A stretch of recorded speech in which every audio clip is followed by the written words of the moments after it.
decía que la idea de que la sociedad está enferma es una idea que resulta aceptada sin cuestionamiento, digamos. Todo el mundo coincide que es correcto, sí, la sociedad está enferma, como si fuera el ABC de la concepción del mundo. Esto está mal.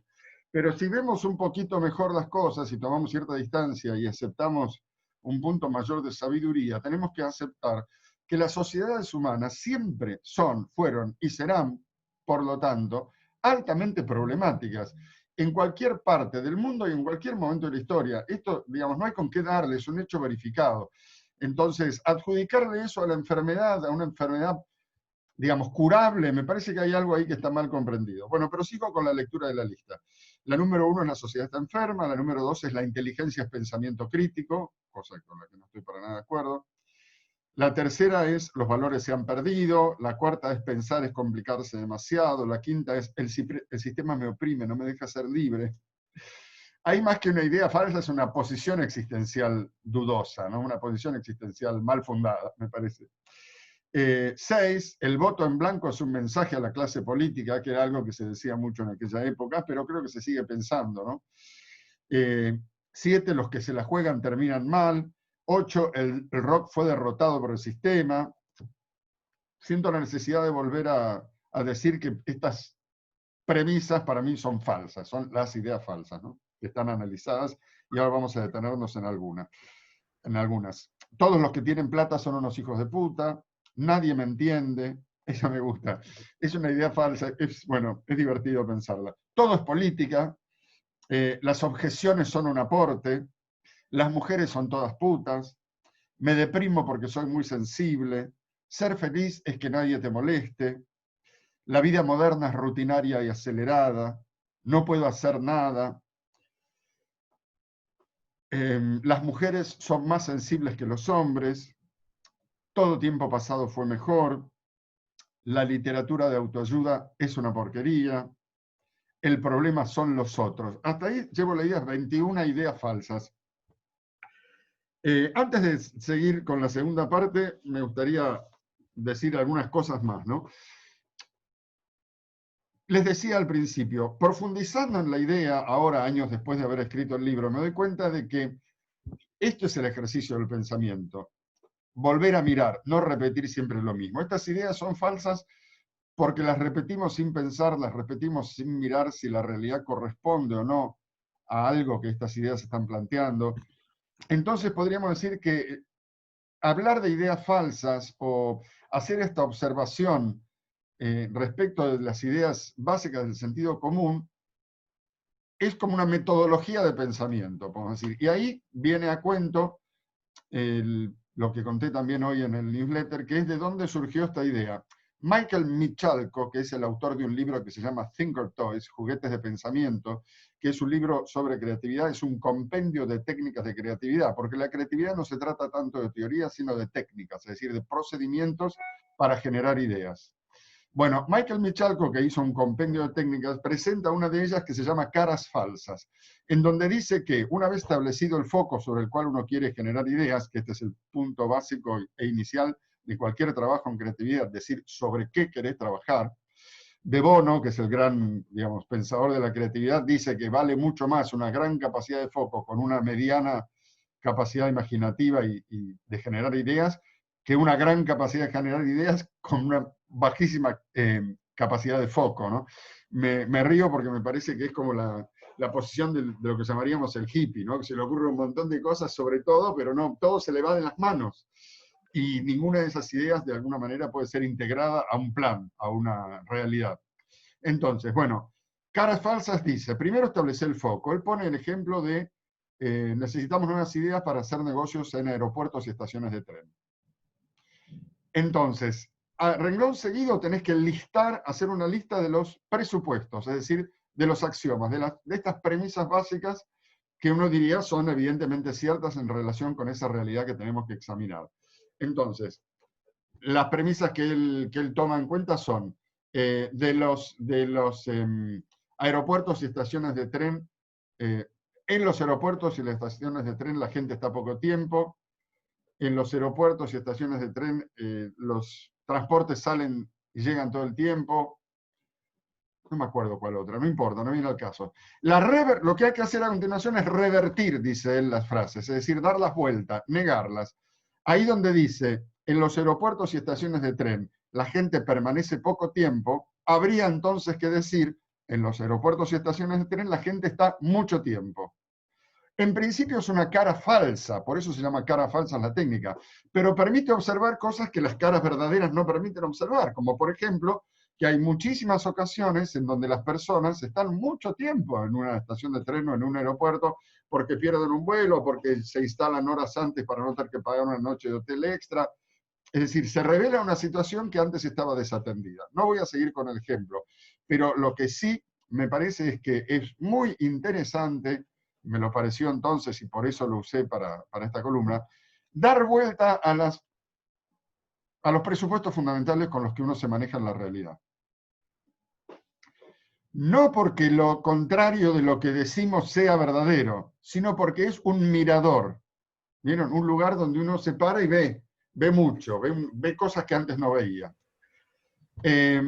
Bueno, parte de esto es lo que fundó la idea de las ideas falsas, y después empecé a hacer esta lista de lugares comunes, por decirlo así, y lugares comunes en donde yo sentía que había algo que estaba mal pensado, ¿no? Sigo leyendo la lista entonces para que después retomemos algunas. La 22 es la convivencia es muy difícil. La 23 es mejor no mostrarse mucho. La 24, la adolescencia es una edad maravillosa. Ya no leo los números, sigo adelante. Tener ideas locas es muy peligroso. Yo no pedí nacer. Estudiar es inútil. El poder es malo. La vida es una herida absurda. Esta me encanta. Yo no soy celoso. ¿Es una idea falsa? ¿Desde qué punto de vista? Yo no le creo a nadie que no sea celoso, a no ser que haya una especie de frigidez emocional. Yo creo que hay un aspecto posesivo en el amor, que por supuesto es patológico cuando se sale de cauce, pero que es bastante normal y hasta saludable en una experiencia más, digamos, saludable, más normal, ¿no? Pero me causa mucha gracia haber puesto esa idea. A los demás todo les sale bien y a mí no. Las apariencias engañan. O lo uno o lo otro. Ser de izquierda es ser bueno y ser de derecha es ser malo. Ante la duda, abstente. El avance del hombre un día eliminará las guerras y las injusticias. La mentira tiene patas cortas. La ambición es mala. Yo. Esa es una idea falsa. Yo. Trabajada con, digamos, argumentaciones psicoanalíticas o nietzscheanas, se puede desarrollar de una manera muy linda. Ser bueno es muy bueno y la felicidad no existe. Esas son las 41 ideas falsas en donde muchos de los lugares comunes que decimos o padecemos se dan vuelta como cuando uno da vuelta un pullover al sacárselo para ponerlo del derecho, ¿no? Digamos. Bueno, ahora voy a comenzar a comentar algunas de estas ideas, pero les digo desde ya que ustedes pueden participar de dos maneras. O bien mandándome un mensaje por chat, pregunta, comentario, o bien levantando la mano y yo les doy la palabra. Voy entonces con algunas de ellas. También me gustaría que me dijeran, anda por ahí, anda por acá. Yo voy a elegir algunas que me vayan gustando. Bueno, por ejemplo, la idea de que pensar es complicarse demasiado.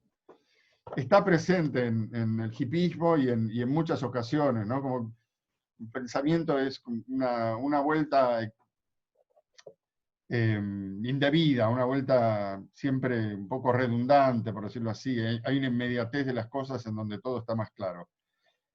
En parte yo creo que es así, pero en parte yo creo que esto tiene que ver con un tipo de pensamiento, que no alude a todo pensamiento. Yo creo que así como hay un pensamiento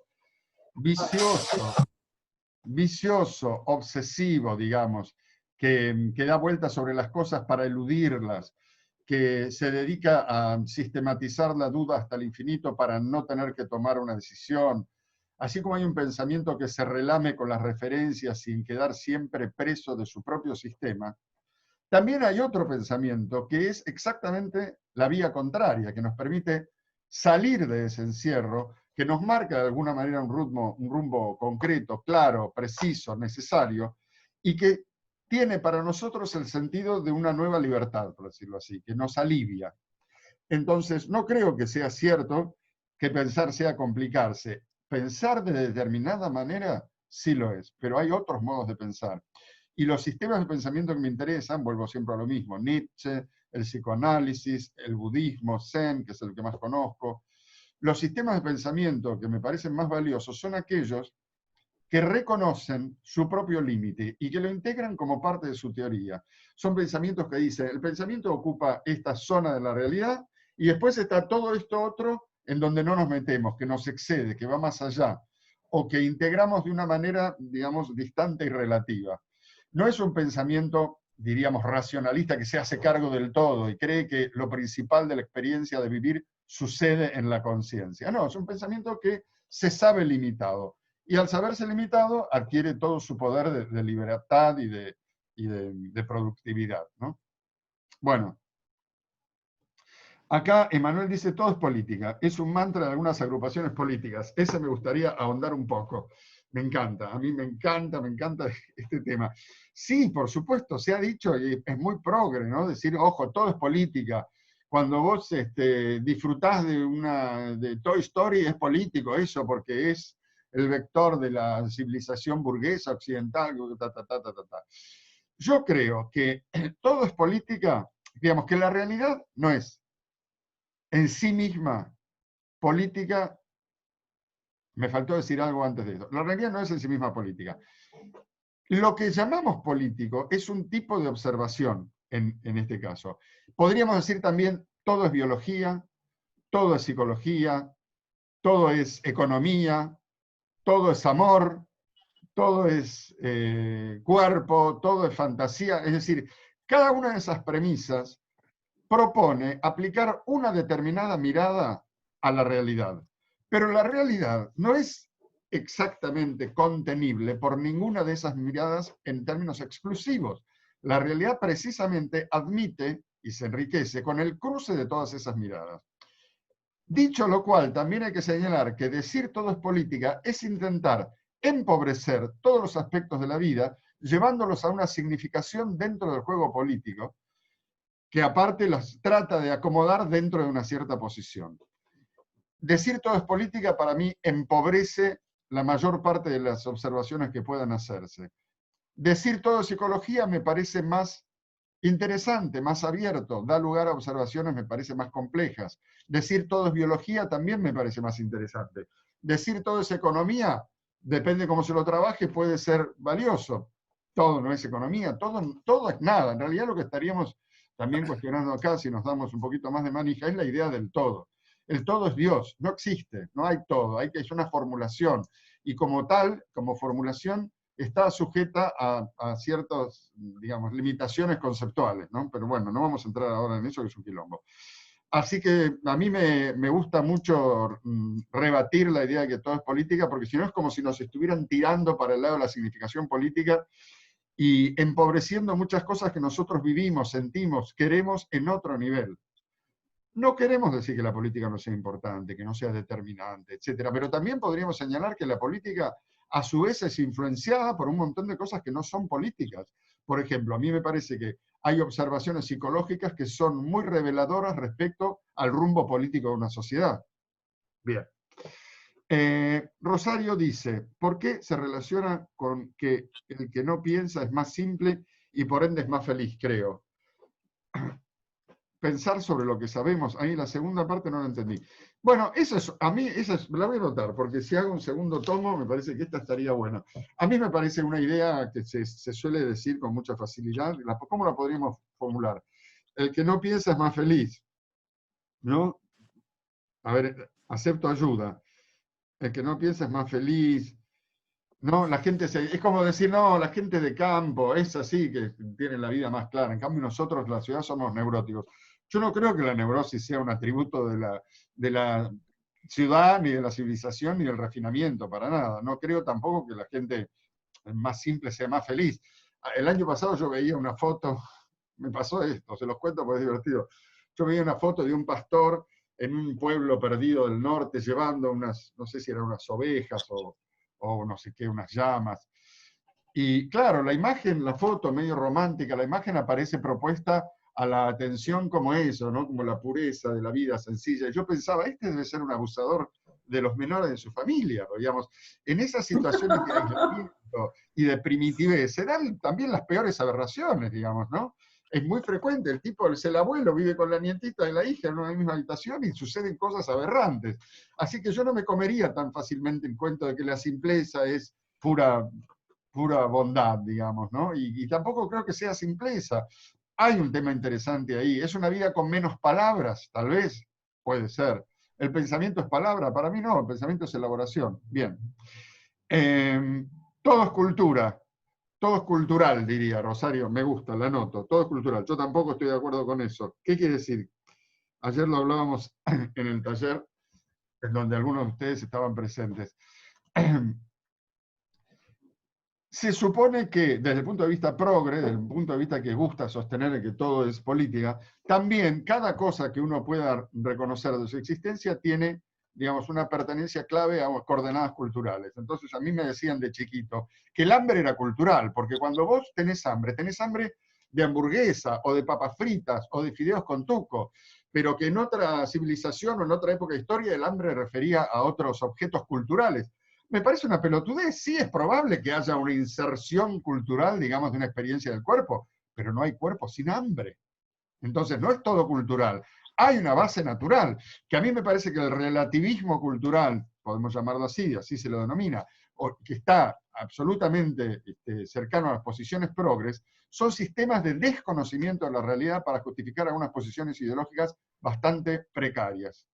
Entonces, creo que sí, que por supuesto hay mucho de cultura, digamos, en la vida, en nuestras necesidades, en nuestras expresiones, pero que no todo puede ser ubicable en ese rango. Y aún más, eh, había un matiz que recién se me vino a la mente como un flash.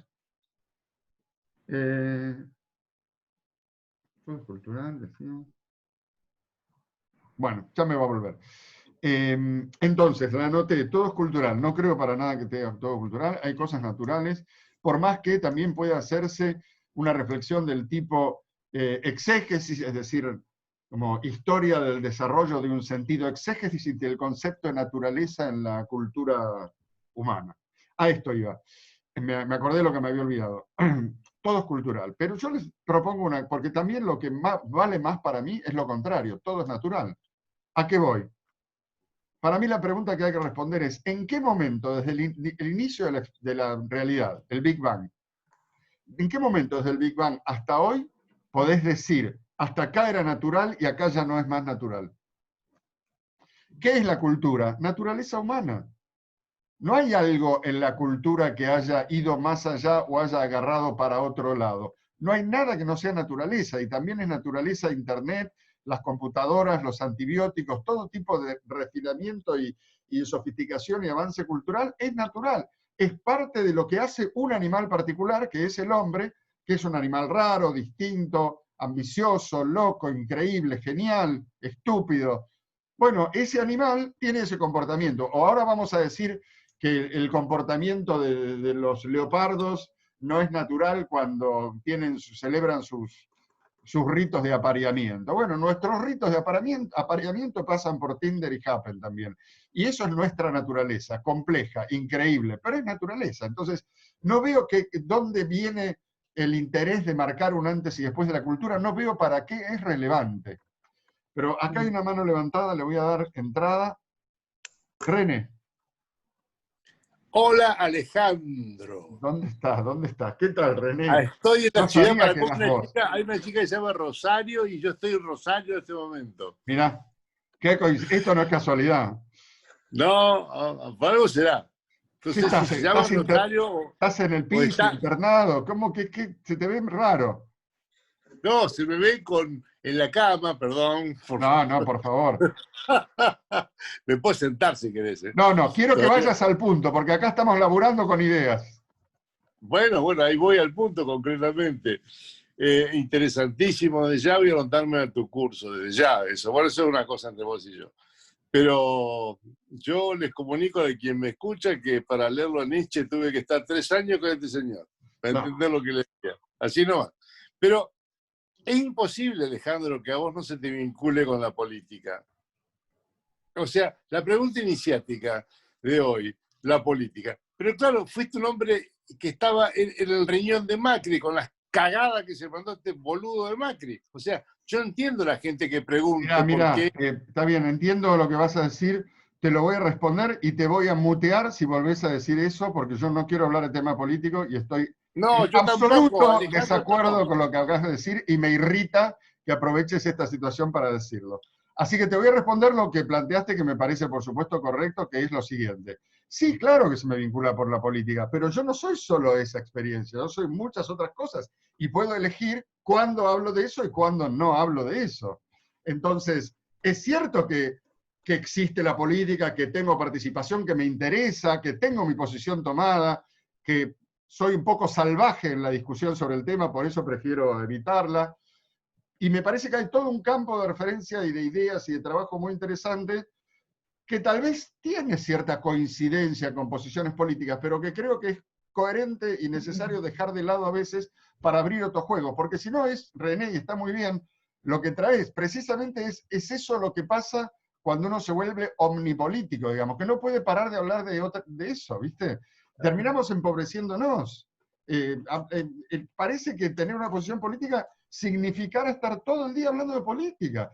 Y eso yo diría corresponde más al todo de psicología. Me parece que es una especie de patología de las personas que no pueden de significar todo el tiempo en ese rango, ¿no? Así que bueno, está bien. Me sirve tu participación porque me permitió dar unas vueltas en ese sentido. Pero acá tengo otra que me había quedado antes. Carlos dice, a mí me sirvió mucho darme cuenta de que el pensamiento crítico es de poca ayuda y mucha traba. Bueno, para mí eso es una especie de cruzada existencial desde hace muchísimos años y publiqué muchos textos sobre el tema. Yo soy anticrítico, digamos. No creo para nada que el pensamiento, que la crítica y el pensamiento crítico sea la caracterización correcta de la inteligencia. Creo que la crítica es una de las funciones del pensamiento, sí, pero no la principal, digamos, que es una función subordinada, te diría, reactiva, que la función principal del pensamiento tiene que ver con el conocimiento, tiene que ver con la creatividad y tiene que ver también con, digamos, ser una función de una aventura vital que se está desarrollando, ¿no? Está siempre al servicio de eso. La crítica es una parte secundaria, es reactiva. ¿Qué quiere decir? Que es siempre una alusión a otra cosa. Se ve muy claramente también, ya que lo trajiste René, lo repito, igual lo hubiera dicho porque siempre hablo de Nietzsche. Nietzsche señala la diferencia entre ser libre de algo o ser libre para algo. El ser libre de es la posición reactiva. Estoy en contra de tal cosa. Bueno, ok, estás en contra de tal cosa, pero ¿qué querés? No, no, lo mío es estar en contra de eso, no pasás de ahí. Posición reactiva. Libre para es, bueno, una vez conquistado este campo de acción y ahora soy libre y hago lo que quiero, pongo yo mi querer en juego y ya no aludo más al otro. Entonces, principales objeciones en relación con mi posición frente a la crítica. Bueno, pero si no marcamos lo que está mal, ¿cómo vamos a mejorar? Yo de ninguna manera creo que esté probado que mejorar las cosas tenga que ver con señalar lo que está mal. Más bien, eso funciona como un círculo vicioso en donde uno se reseca, la prueba es nuestra sociedad. Si la crítica fuera un factor de desarrollo, en Argentina seríamos más poderosos que los Estados Unidos, pero nos cuesta mucho solucionar problemas básicos y crecer porque estamos pasados de crítica. Entonces, yo prefiero la inocencia de un querer, de jugarse por algo, que esa mirada constantemente referida a otra cosa y que no va. Otra objeción. Bueno, pero crítica no es hablar negativamente de algo, crítica es hacer una evaluación objetiva. Mi respuesta es que la objetividad tampoco funciona. Nadie se enamora objetivamente, no te casás objetivamente, no te juntás objetivamente. Llevar adelante una aventura de vida, una aventura, una empresa, un negocio, no es algo objetivo. Reconoces, sí, la objetividad, pero penetrás en la realidad a partir de un querer. Entonces, antes de la objetividad viene el querer, y la objetividad está a caballo del querer. No es primero la objetividad, después el querer. No se llega nunca a querer nada, a ningún deseo de esa manera. Entonces yo creo que cuando se dice, bueno, hagamos primero una evaluación objetiva, se resta la subjetividad y el mundo queda ya vacío. Y tercer punto, en relación con el pensamiento crítico, tampoco es cierto que sea la clave del método científico. El método científico lo que busca es reconocer nuevas realidades objetivas, materiales. La crítica es un momento que a veces aparece en relación con otras teorías, pero ser crítico de una teoría no produce una teoría nueva. Lo que produce una teoría nueva es la experimentación respecto a una realidad material que hay que reconocer. Entonces basta de repetir como loros esa premisa que es falsa. El pensamiento crítico no es de ninguna manera la clave del método científico. Así que bueno, tengo este repertorio de bases en contra del pensamiento crítico y podemos retomar el tema si quieren. Para resumir, vuelvo al punto. Es una de las funciones del pensamiento la crítica. Tiene su valor, pero no es de ninguna manera la clave de la inteligencia como se pretende establecer en el progresismo y en muchos otros sectores culturales de la sociedad. Después, dice Javier, ¿por qué ese rechazo sistemático a concepciones liberales en lo económico, político, etcétera? ¿Por parte de quién? De mucha gente. No sé.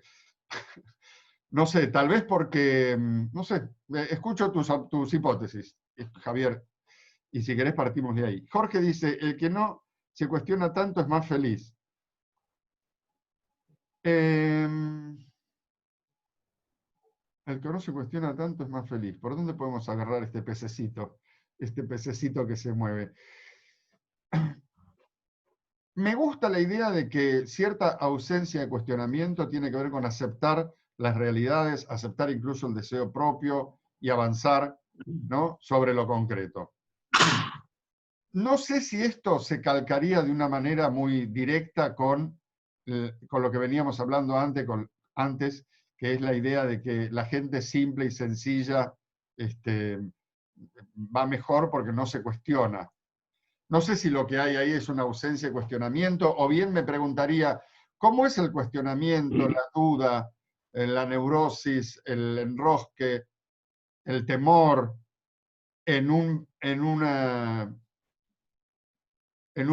digamos, en un nivel cultural, no sé cómo decirlo, más antiguo, más precario, más simple? No sé, no lo tengo claro para nada. Si querés ayudarme, Jorge. Rosario dice, quise decir que debiéramos acotar el pensamiento a lo que sabemos.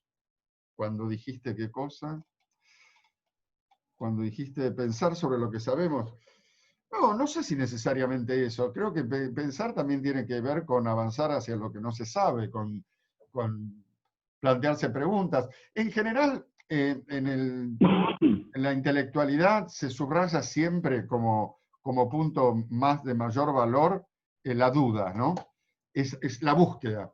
Pero a mí me parece que si bien la duda, la pregunta, la búsqueda es valioso, también es igual o más valioso la definición. Es decir, que uno se pregunte cosas, se abra, por decirlo así, a lo desconocido, pero que después acepte la respuesta que aparece y no siga eternamente desplazando todas las respuestas porque hay que ubicarse en el plano de la duda. En el plano de la duda no hay afirmación existencial, no podés vivir. Y en el plano de la duda tampoco hay afirmación de un sistema de conocimiento, de una sabiduría posible. Así que no creo que sea correcto quedarnos en ese punto, Rosario, que vos proponés, de hablar solo de lo que sabemos, ¿no? Después Emanuel dice, si no te querés complicar, no pienses tanto. Yo propongo la corrección de si no te querés complicar, pensá bien.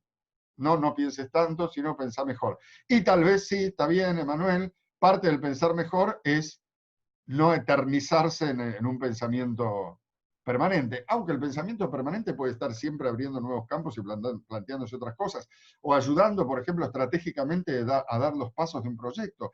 A mí me gusta mucho ubicar el pensamiento en ese plano, y por eso en el taller de Pensar para Hacer o en el taller de Hacer, que son dos experiencias distintas, trato de ir llevando la reflexión y el pensamiento al plano en donde estamos pensando el paso siguiente del proyecto vital que estamos llevando adelante, sea un proyecto laboral, sea un proyecto existencial de cualquier tipo. El pensamiento encuentra ahí su sentido, en la estrategia, en el método, en lograr avanzar en lo concreto, ¿no? Entonces, me parece que ahí el pensamiento no es una complicación innecesaria, más bien un sistema de soluciones. Y creo que hay un pensamiento que tiene esa característica. Rosario dice, es que para justificar basuras se las incluye en la cultura. Somos más que una postura política, quiero creer. Muy bien, dice Gustavo Cossack. No sé a qué, pero bueno, siempre es más lindo que leer un muy bien que un muy mal, ¿no? Verónica dice, si alguien quiere hablar, levanta la mano, ¿eh? Verónica dice, decir que todo es política es una forma de fanatismo, con los peligros que eso trae. Bien. Rosario, en todo pensamiento obra la emoción, por eso es difícil ser crítico. No, sí es lo más fácil del mundo ser crítico. Es lo que hace todo el mundo todo el tiempo, pero creer que la objeción es un aporte. Gustavo dice, ¿los celos dependen del celado o del celoso? Muy, muy buena pregunta. Yo diría que de los dos, ¿no? Básicamente del celoso, porque es cierto que hay personas que dan celos, que generan situaciones de celos. Es clarísimo que hay personas que les gusta eso.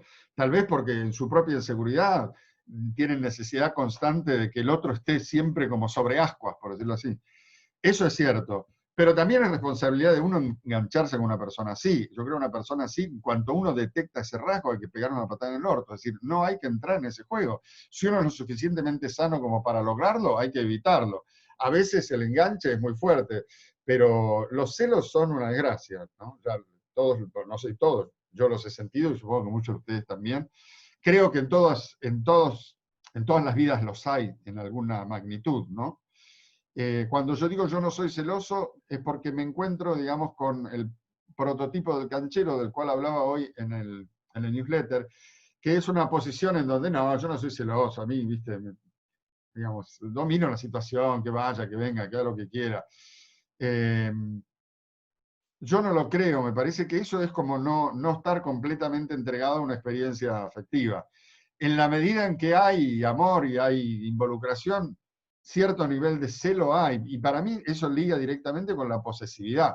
Está bien, no es correcto que uno crea que el otro es de uno, no, pero hay cierta voluntad de dominio, como diría Nietzsche, ¿no? Cierta deseo de tener como una cierta influencia o exclusividad en algunas cosas del otro, que me parece que es un ingrediente,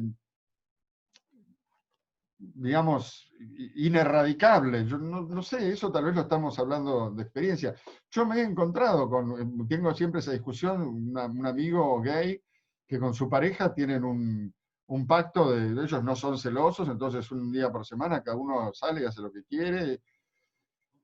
A mí cuando charlamos, él me dice que somos los heterosexuales los que somos celosos y no sé qué. Yo más bien tiendo a sospechar del nivel de su amor, por decirlo así, o del estilo, no sé. O tal vez incluso podríamos pensar lo contrario, ¿no? Que tal vez en esa pareja los celos se juegan de otra manera y eso que él me está contando es un sistema de excitación, digamos, es algo que estimula, ¿no? Digamos, las sexualidades son bastante distintas. A ver, René, adelante. Para que O sea, ahí. ¿Qué decís? ahí, bueno, ¿apreté bien? Sí. Bueno, dejando de lado la condición sexual de cada uno, me parece que los celos le competen absolutamente a la inseguridad de cada persona. O sea, la falta de, sí, de seguridad, ni más ni menos, a la falta de, no sé, por algo celás, Está bien. por, por- porque Retomo eso. desconfías. Está muy bien. Discúlpenme que yo voy a hacer que las intervenciones siempre sean cortitas porque mi rol es cuidar al grupo y cuidar la conversación. Pero lo que Gracias. decís, René, me parece, por supuesto, correcto. Yo lo diría así en términos más psicoanalíticos como una falta de consistencia, ¿no? Cuando una persona está ubicada en su vida y es densamente consistente, digamos, no se siente tan amenazada por todo, ¿no? Yo tenía un amigo genial, un genio absoluto, que se moría de era un celoso insoportable, y cuando la mujer iba a pagar el gas al cajero del supermercado, él se ponía celoso del cajero del supermercado, lo juro, ¿eh? Y no era un boludo, es una patología, por supuesto, es una locura. Podemos hablar de una gran inseguridad, de una consistencia, de un borramiento total de la realidad, porque tiene un nivel de fantasía, ¿no? O tal vez, como sugerí antes en el caso de mis amigos gays, hay como una excitación ligada a eso. Tal vez hay una fantasía fuertísima que él imagina ya a su mujer teniendo relaciones con todos y eso, por más que putea, lo excita. Son vueltas raras, ¿no? Bueno, a ver qué más tenemos por acá. Ah, el muy bien era, dice Gustavo, la respuesta que diste al señor René, que no es una rana, que es un señor. ¿Qué es la rana de René? Es de alguna historieta, ¿no? Hay un personaje. Bueno, Ignacio dice, me gustaría saber tu opinión sobre la gente que piensa que votar en blanco es darle un mensaje a la dirigencia política. Muy bien, esa para mí es una de las ideas falsas. ¿Por qué es falso que eso? Porque la clase, para empezar, la clase política me parece una noción mal construida. Y por eso me disgusta tanto la idea de hablar de los políticos como si fueran todos iguales, cuando hay momentos en algunas sociedades, como actualmente en la nuestra, hay una extrema diferencia entre políticos y políticos. Entonces, para empezar, la clase política no me parece que sea un concepto correcto. Y después, suponiendo que haya una sociedad en donde toda la clase política tira para un mismo lado, votar en blanco no es más que dejarles todo el campo libre, porque no es, para mí el voto tiene que ser correctamente concebido como lo mejor de lo posible. Igual digamos, que la realización de un proyecto, o la elección de un trabajo, o la publicación de un artículo. Digamos. Yo escribo un artículo y no quiero que sea perfecto, es el mejor de lo posible. Jugándote por lo mejor de lo posible, avanzás en la realidad. Con un criterio de perfeccionista, en donde si no es exactamente lo que querés, no es, lo que hace es lograr la nada misma. Eso está estudiado en la psicología experimental, en psicología positiva. El perfeccionismo empeora el desempeño y limita y arruina la vida, digamos. De la misma manera, el perfeccionismo en política o en el plano laboral produce una esterilidad absoluta, ¿no? Como a mí no me gusta a nadie, no voto a nadie, entonces quedan los peores a cargo. Bueno, sería un poco eso, me parece la idea. ¿Pero alguien será 100% seguro?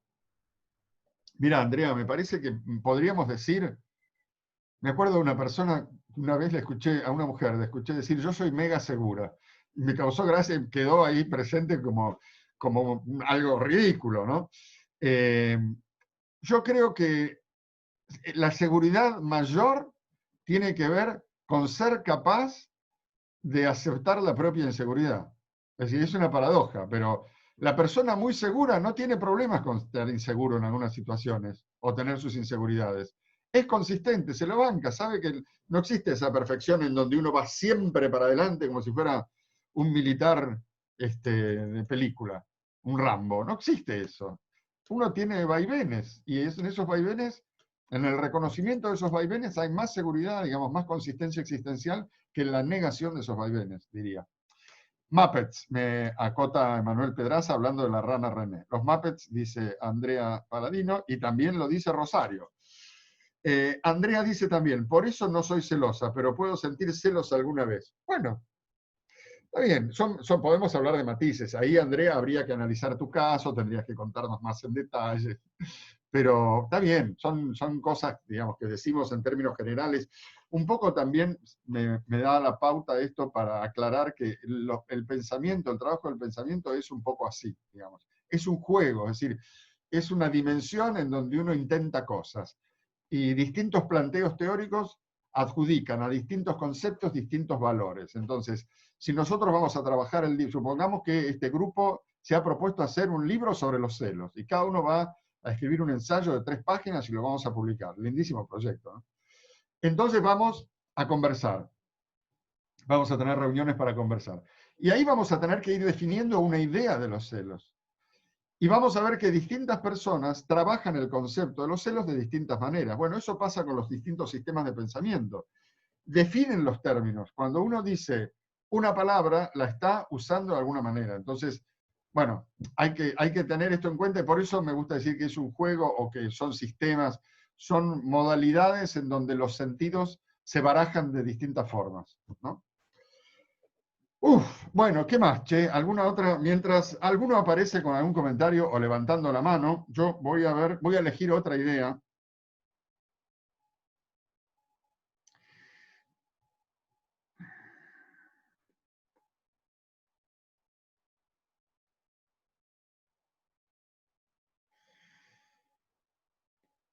Bueno, esta me parece muy rica, ¿no? El avance del hombre un día eliminará las guerras y la injusticia. Tiene que ver con la primera, con la idea de la sociedad está enferma. Yo no creo que haya un avance en ese sentido. Yo no creo que sea concebible, bajo la idea de un avance, llegar a un momento en el cual la naturaleza va a dejar de tener su aspecto violento. La naturaleza es tremendamente violenta. Si miramos un poco detrás del telón moral, vemos que la naturaleza es producción de vida que se alimenta de vida. Es decir, veamos el fenómeno natural, veamos el fenómeno vegetal, ese morfarse los unos a los otros, no es una desviación humana, es lo básico del comportamiento de la naturaleza, ¿no? Entonces, es posible que reconozcamos un avance, por ejemplo, bien lo explica el libro Progreso de Johan Norberg, el sueco, que prueba con cifras detalladas en relación a todos los temas relevantes, educación, hambre, violencia, bueno, guerra, sí, hambre, violencia, etcétera, ¿no? Salud, prueba que estamos en el mejor momento de la civilización humana. No hubo momento más pacífico, más saludable, más con pandemia incluida. La pregunta ahí es, ¿y entonces por qué vivimos con la sensación de que estamos en el peor de los mundos y que todo va cada vez peor? Bueno, eso es parte de nuestra ignorancia o de nuestro fantasma de susto, de miedo, de terror, pero no es una posición de sabiduría ni de conocimiento, es más bien un problemita, digamos, ¿no? Entonces, yo puedo reconocer que hay un avance, de hecho, hay menos guerras ahora que antes, eh, pero no concibo de todas maneras un nivel en donde ya podríamos zafar de eso, como me parece igualmente ridículo creer que el hombre va a llegar a un momento en donde superará la muerte, porque el problema ahí no es la muerte, es la finitud, el paso del tiempo. Digamos, el universo mismo empezó en un momento, y ahí se nos hace mierda el pensamiento, porque ¿qué es el antes del inicio del tiempo? Ya ahí lo único que queda es que nos explote la cabeza, porque no podemos pensar más. Dentro de las coordenadas que nosotros somos capaces de poner en juego, ¿cómo podemos pensar un antes del inicio del tiempo? El inicio del tiempo, que no había, está bien, el inicio del tiempo fue el Big Bang, y antes, no hay antes. ¿Cómo no hay antes? Entonces, el Big Bang empezó y no había espacio antes del Big Bang. ¿Cómo no? ¿Dónde estaba? Es decir, o bien está mal planteado todo, o bien nuestro cerebro tiene sus limitaciones, cosa que puede ser deben ser las dos cosas a la vez, ¿no? Entonces yo no creo que podamos llegar a esos niveles de, digamos, de superación de la violencia como para creer que un día se va a terminar la guerra en la injusticia. Y creo que forma parte del fenómeno natural y que paradójicamente saberlo nos vuelve más capaces de limitar sus aspectos más dañinos, por decirlo así, ¿no? René, no te voy a dar la palabra otra vez porque quiero que hablen otros, perdóname. Acá tengo un montón de participaciones. Dice Euge, la idea de la convivencia es complicada porque es falsa. A mí me parece que la manera de atacar esa idea es que es cierto que la convivencia es complicada, pero la soledad también. Es decir, podemos decir la vida es complicada, o bien preferiría decir la vida es linda. La convivencia es extraordinaria, es lindísimo. Vivir con alguien que querés, con quien te llevas bien, es lo más lindo del mundo. Estar solo también es lindísimo. Entonces, la complicación aludida como característica principal de cualquiera de estos dos estados no tiene que ver con la realidad aludida, sino más bien con el enganche que uno tiene con eso. Por ese lado va mi reflexión. Entonces, sí, la convivencia es complicada, pero es sensacional. Y la soledad también es complicada y también es sensacional. Gustavo dice, hoy hablabas de lo cultural. Escucho mucho esa frase referida al hambre que padecen algunos grupos de los nativos originarios en el norte argentino, queriendo decir que se quedan inmóviles ante la situación que tienen. Y Gustavo, amplíame un poco, o sea, ayúdame, ¿a dónde vamos? Entiendo perfectamente. Se dice que es una determinación cultural, ¿y qué pasa con eso? Que no sé si estás discutiendo la idea de que sea cultural eso o qué. Manuel dice, ¿quisieras hablar de lo siniestro de esta cuarentena en definición de psicoanálisis? No, no manejo esa, o sea, sé de a qué se refiere los siniestros en psicoanálisis, pero yo no agarraría para ese lado en relación con la cuarentena. Yo creo que la cuarentena, como todas las realidades, es con disparador de fantasmas, digamos. Uno siente que la cuarentena es un aislamiento peligroso y que te sume en la depresión, si tenés como, digamos, un fantasma de aislamiento o cierto catastrofismo. Otros sienten que la cuarentena es un momento fabuloso en donde se redescubrió muchas cosas de sí mismo, y esa persona, digamos, tiene un fantasma de productividad o de, no sé, de bienestar, ¿no? Quiero decir, más allá de que, por supuesto, la pandemia tiene características objetivamente negativas, después en la cuarentena yo he visto muchos enganches distintos de distintas personas. Entonces, más que creer que la cuarentena es en sí mismo algo, yo miraría de la cuarentena hacia atrás. Truco de Nietzsche. Nietzsche dice que no hay valores objetivos, es decir, que las cosas no son buenas o malas en sí, que lo que hace que algo sea llamado bueno o malo es la perspectiva. Siempre hay alguien mirando, ¿no? Eso es lo que llamaba yo recién fantasma. Hay alguien mirando la cuarentena diciendo, esto es desastroso, me aplasta la soledad de la que me hace padecer. Y hay alguien mirando la cuarentena y decir, qué bueno, unos días para estar en casa, voy a leer todo esto atrasado que tengo, me pongo a escribir el libro. Entonces, ¿cuál es la realidad ahí? La realidad es que cada uno tiene que estar en su casa y después los modos de vivirla son muy diversos. Lo cual no quiere decir que otras reflexiones, Emanuel, no estén, por supuesto, autorizadas, ¿no? Y sean posibles. Javier dice, me quedé pensando en una de las ideas, ser de izquierda es bueno y ser de derecha es malo. Ese reduccionismo podrá obedecer a una cierta exaltación del pobre como modelo de virtud, teoría de la liberación, y también desde el discurso de muchos centros de estudio. Sí, bueno, esa es la posición del progresismo. Yo creo, básicamente, en la Argentina no hay derecha, es decir, no tenemos gente que, ahora empieza a aparecer un poco, no tenemos gente que diga yo soy de derecha y eso sea una posición legítima. En general, ser de derecha en Argentina es decir, es como si dijera soy un hijo de puta, me como bebés.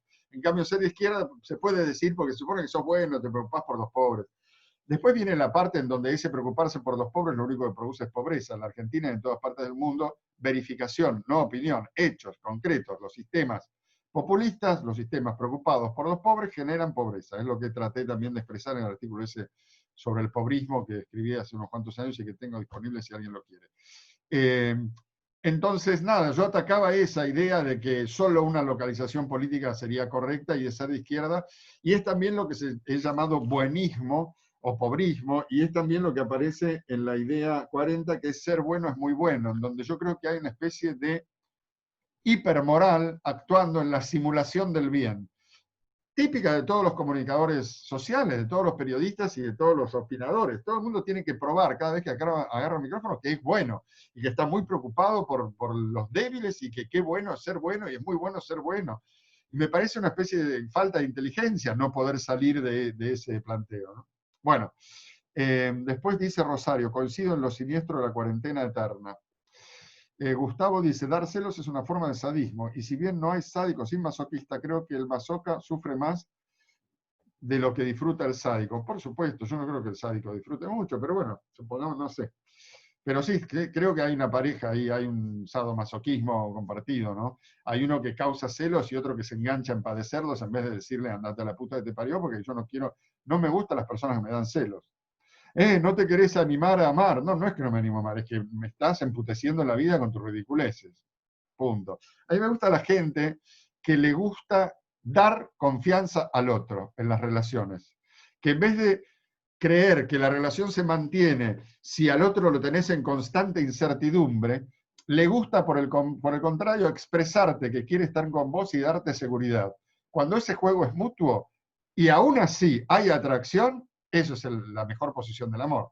Porque uno podría decir, siempre te gusta el que no te da bola. Bueno, hasta que aparece alguien que te da bola y también te gusta.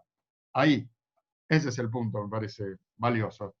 Rosario dice, creo que nuestra idea de vivir en un mal momento es porque vivimos en Argentina, donde todo lo que puede ir mal, efectivamente va mal.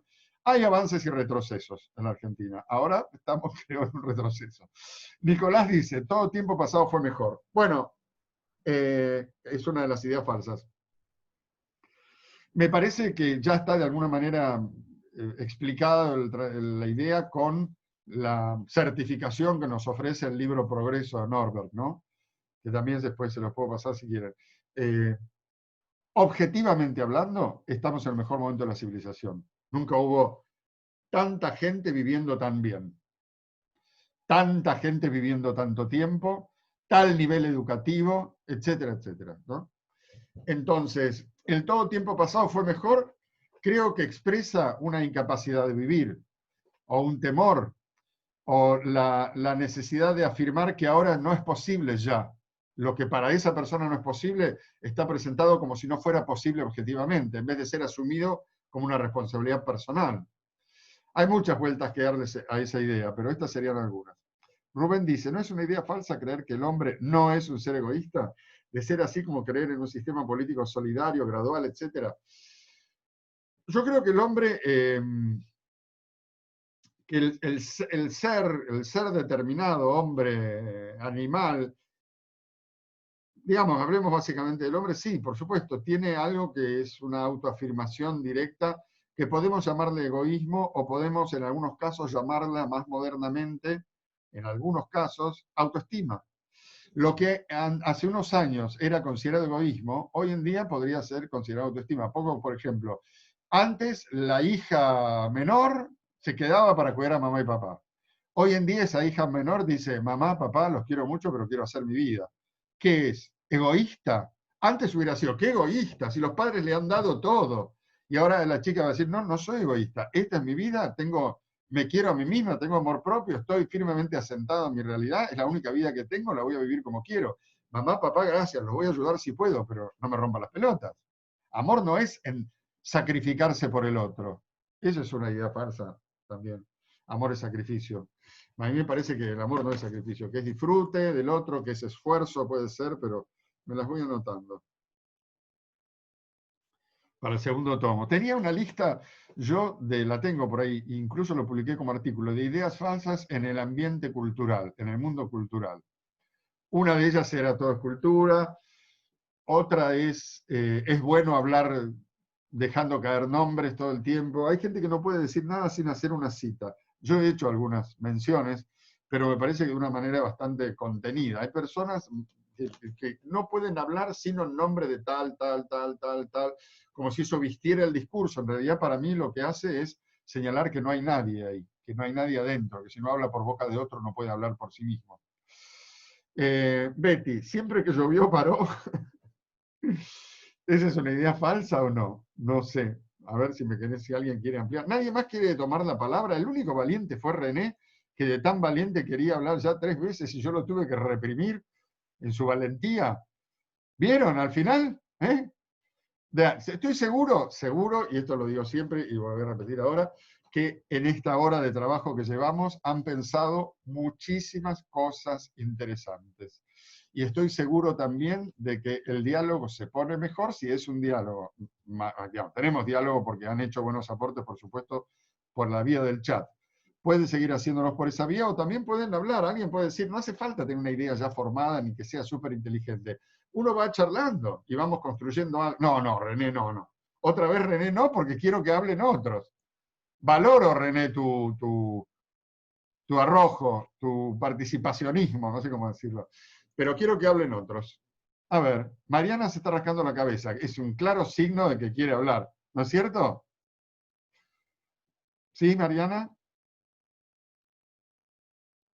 Vale, ahí la forcé. Forzamiento, está muy bien. Para que te estoy No. ahí. No, yo recuerdo, vos las ideas, de todo buenas tardes, perdón que llegué tarde.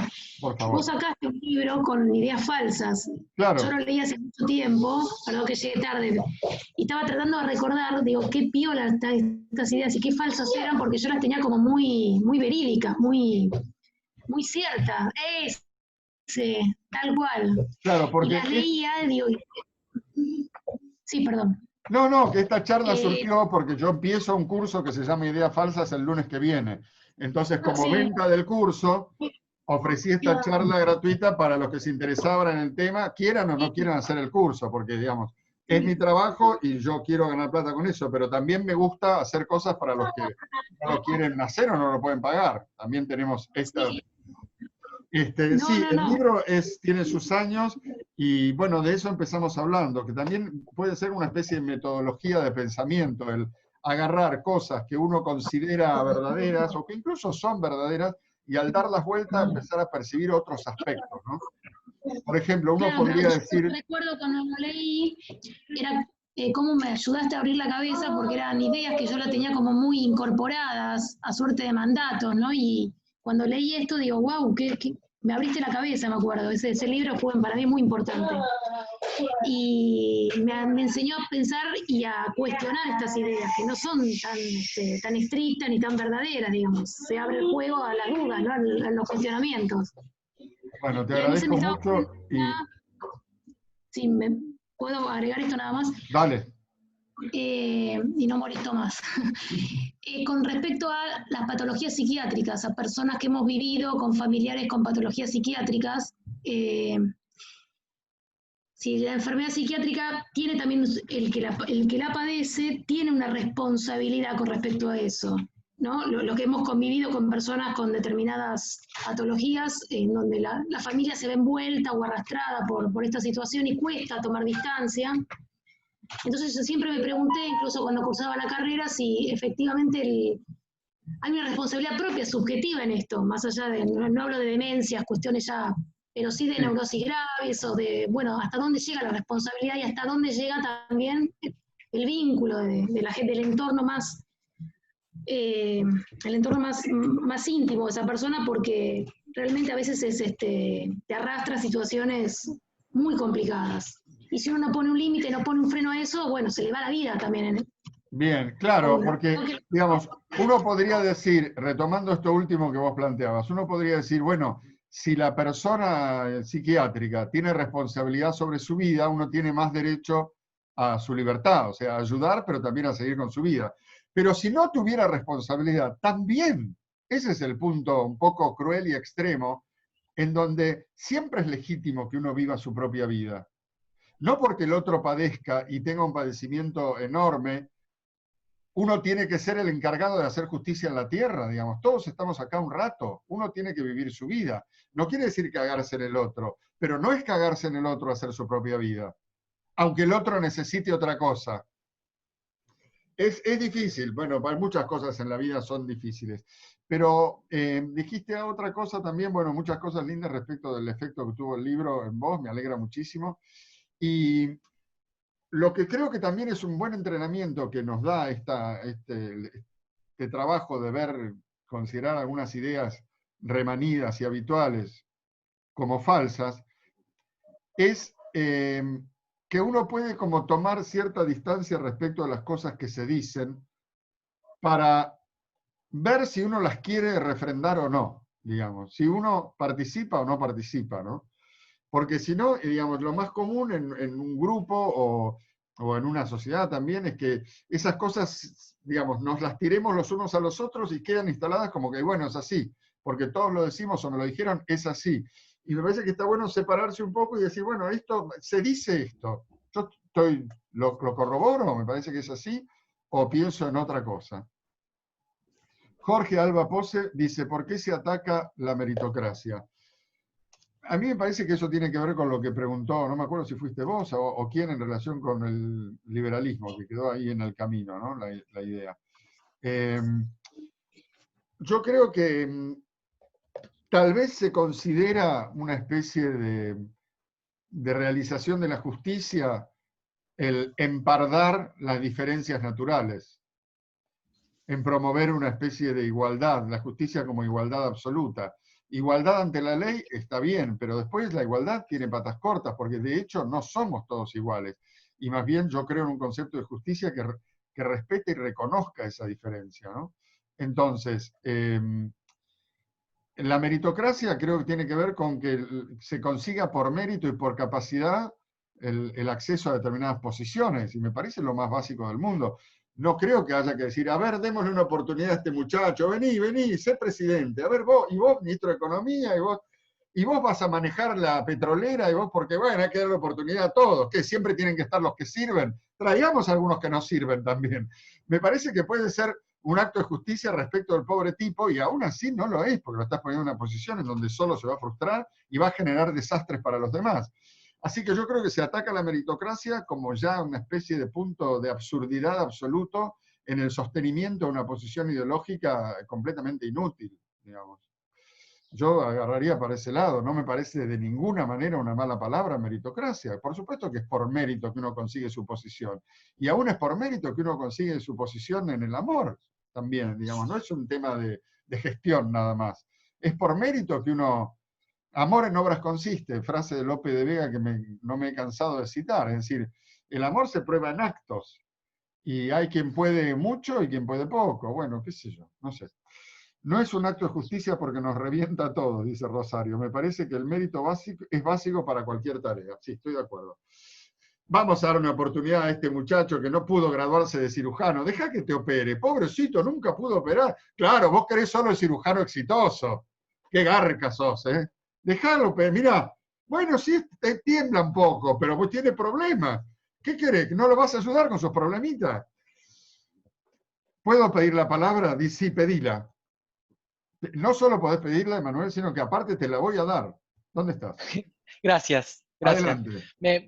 Dijiste que esto podía ser libre y me disparaste un recuerdo de un video que vi creo que lo deben conocer varios porque está muy de moda, Jordan Peterson, que estaban hablando de la igualdad y el tema de la meritocracia y demás, y él decía algo que lo conecté por lo que dijiste vos más al principio, que la naturaleza es tremendamente violenta y desigual. Y él decía, con el criterio de que todo tiene que tener el mismo punto de origen, ¿qué tenemos que hacer? Que Júpiter sea más chico porque Mercurio es muy chiquito, entonces Júpiter es muy grande, hay que hacerlo más chiquito, y las ballenas no tienen que crecer más de un tal. Es como que hay un forcejeo o te quiere meter por la garganta el tema de que todo lo que es igual o del punto de origen o cualquier punto de ventaja de algo o alguien sobre lo demás es injusto. Entonces, nada, quería tratar de conectarlo, si se puede, con esto de la meritocracia que estabas hablando. Tal cual. Y muy bueno el ejemplo. Muy, muy divertido. Otra cosa que hay que señalar es que el punto de origen no es igual.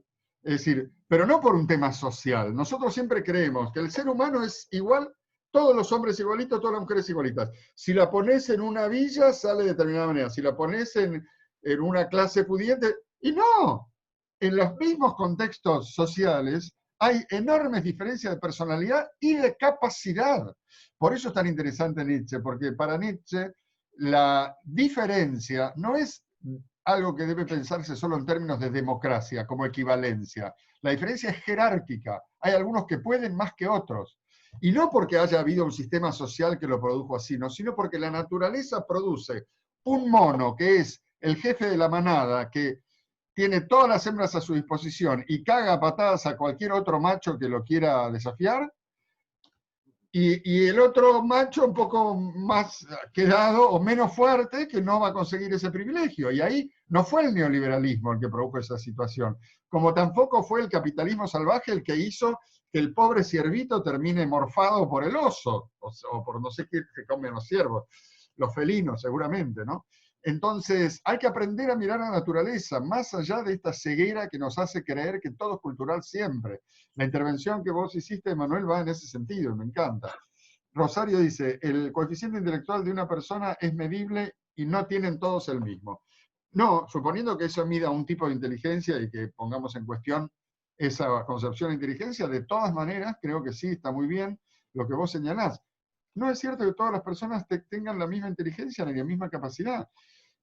¿Qué capacidad tiene uno? No sabe. Tiene que ir viendo hasta dónde llega, porque podemos decir, está todo escrito, pero nadie sabe qué dice. Entonces, la experiencia está abierta para ver hasta dónde llegamos, y uno va a llegar hasta donde pueda llegar. Por eso a mí me parece que el epitafio universal tendría que ser, hizo lo que pudo, en todas las tumbas, hizo lo que pudo. ¿Viste? Bueno, Carlos dice, ¿por dónde se filtran las ideas falsas? ¿Cómo las desmantelaríamos cuando las repiten, por ejemplo, periodistas y profesores de la UBA? Bueno, podríamos pensar, Carlos, que lo propio de una sociedad es tener, y yo lo creo así, un sistema de ideas convencional siempre un poco mediocrón, digamos, porque es el pensamiento común, es lo que compartimos entre todos. Después es correcto trabajar en otro sentido, pero no sé si podemos pretender un gran desarrollo de pensamiento en términos masivos. No sé ni siquiera si es deseable, hay que respetar la diferencia también ahí. No sé si necesitamos que todo el mundo sea tremendamente inteligente. Podemos intentar de llegar nosotros a desarrollarnos lo más plenamente que podamos. Después, de todas maneras, cabe, por supuesto, Carlos, intentar ir introduciendo en esos ámbitos que vos señalás un poco más de realidad e inteligencia, por supuesto, cabe eso. Pero, no sé, es un tema interesante. Bueno, y vamos a ir terminando, porque a las 7:30 tengo una clase y tengo que reposar. Acá Verónica dice, ¿qué pensás de la idea de educación inclusiva? No la tengo muy clara. Si nos referimos a que habría que educar a todos los ciudadanos del país, por supuesto que estoy de acuerdo y creo que sería un factor importante para el desarrollo. No manejo el tema más que para decir esta obviedad, digamos. Probablemente haya cosas que vos estés planteando en la pregunta que yo desconozca. Bueno, vamos a terminar acá. Yo les quiero agradecer mucho que hayan estado. Voy a subir este video a YouTube, por si los quieren volver a ver. Les recuerdo a los interesados que el curso Ideas Falsas empieza el lunes que viene, no, el lunes no. Sí, el lunes. El lunes, me equivoco. El lunes a las 19:30 va a ser 8 lunes seguidos, y el tema es así, la clase dura 1 hora y media, 1 hora y cuarto, 1 hora y media, yo expongo, charlamos, y después eso lo entrego como video al día siguiente. La clase que, por si uno tuvo que faltar o no pudo venir, o llegó tarde, cualquier cosa que pasó, la clase la tiene en video al día siguiente. Los interesados tienen el modo de anotarse y todos los datos del curso en todas partes, en Facebook, como me lo piden. Les agradezco mucho que hayan estado. Acá me agradecen varias personas. ¿Quién educa Baradel? Pregunta Carlos. Chao, muchas gracias. Estamos en contacto. Cualquier cosa me escriben, y ofrecí un par de cosas, artículos, libros. Si quieren me escriben y se los mando. Chao.